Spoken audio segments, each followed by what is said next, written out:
son mandos medios coludidos con Sí. despachos de abogados y jueces locales y Sí, federales. Persisten. es que todavía hay que seguir limpiando. Porque, ¿qué fue el periodo neoliberal? Pues fue un periodo de corrupción y de saqueo. ¿Y cuánto duró?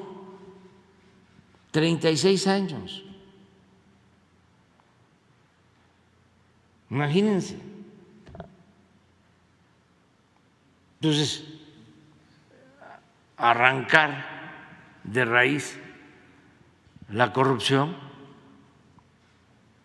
pues lleva trabajo, exige de perseverancia y también de tiempo.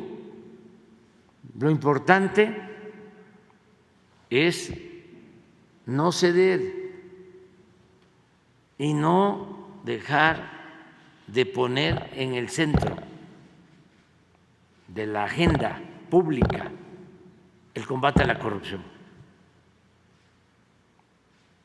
Lo que no se trataba en 36 años, ya hemos hablado aquí de que no se estudiaba el fenómeno de la corrupción en las universidades. No había análisis de especialistas, expertos, intelectuales de las ciencias sociales sobre el tema de la corrupción. No se trataba el tema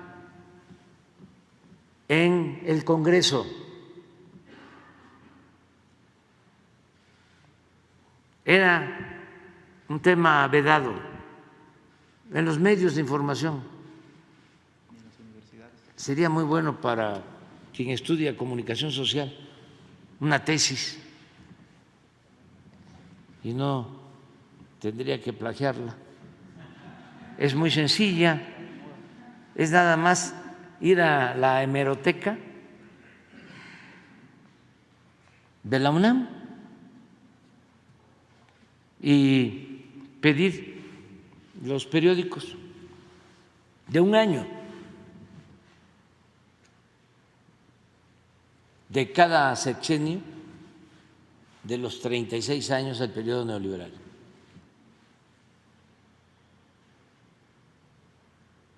Y hacer una revisión de contenidos para ver cuántas veces se trata el tema de la revisión, de la corrupción.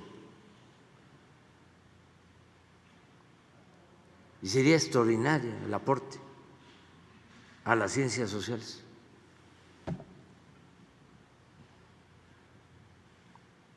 Pero así como antes no se trataba el tema, ahora todos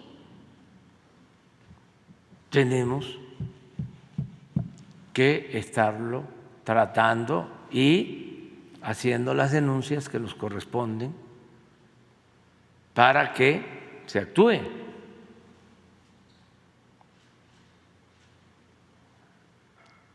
Y que cuando menos pues les dé vergüenza, porque decía don Jesús Silva Gerso, el mayor de los Silva Gerso, el que participó con el general Cárdenas cuando la expropiación petrolera, gran maestro, el que escribió sobre la Revolución Mexicana, decía que el peor de los males era que los corruptos no perdían ni siquiera su respetabilidad,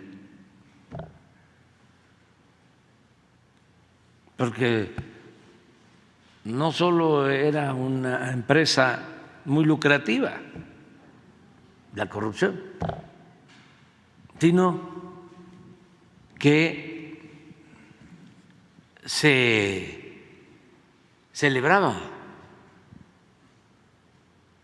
Por eso era muy normal que de repente un político de cualquier estado llegara a la Ciudad de México a vivir en el Pedregal, a vivir en Las Lomas, a vivir en Santa Fe, mansiones, y venían de familias humildes o de clase media baja, clase media media, que habían estudiado en escuelas públicas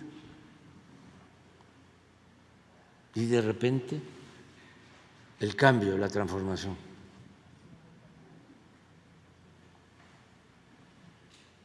Porque se llegó a decir que político pobre, pobre político. Entonces todo eso hay que desmontarlo y hay que crear una nueva corriente de pensamiento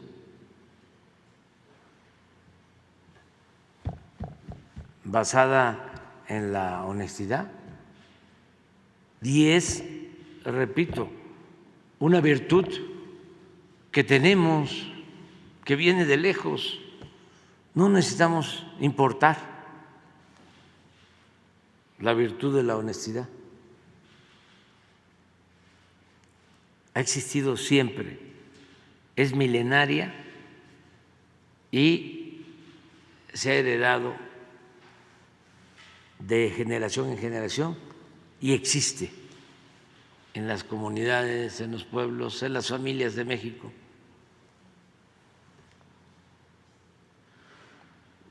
Entonces, por eso, sí, y hay que continuar con lo mismo. Claro, presidente. Entonces me pongo de acuerdo con Jesús para entregar a la función pública lo que tenemos. ¿De acuerdo? En otro tema, para concluir, presidente, a finales de abril de este año,